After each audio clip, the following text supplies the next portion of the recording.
So there seems to be a lot of confusion out there as to what's going on with the U.S. bombing Syria, and I have some thoughts on it that I put together reading Trump's history over the campaign and the body language going on now, or I should say the verbal cues. And even Anonymous is confused by it, and I've been leaving comments around, but I thought I'd just put this out there. So the article that kind of prompted this article was the Daily Caller put out an opinion piece. Trump betrays America First message with Syrian strike by Deputy Editor Scott Greer. Well, I don't think that's the case at all. So anyway, so I address him. I say, Scott, according to the Daily Caller itself, Assad said the chemical weapons used on his people last week were not his.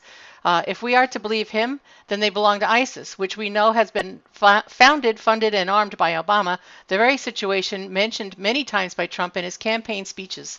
He repeatedly made the campaign promise to take out ISIS. But now that he's president, did you think he was going to admit to the world that the U.S. was responsible for gassing babies? Or that he was set up by Obama?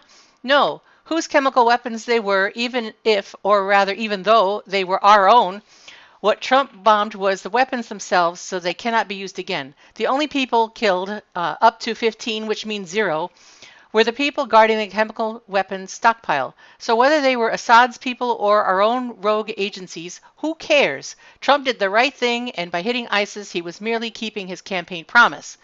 So today, people are still confused, and so I go on here. Anyway, update April 10th.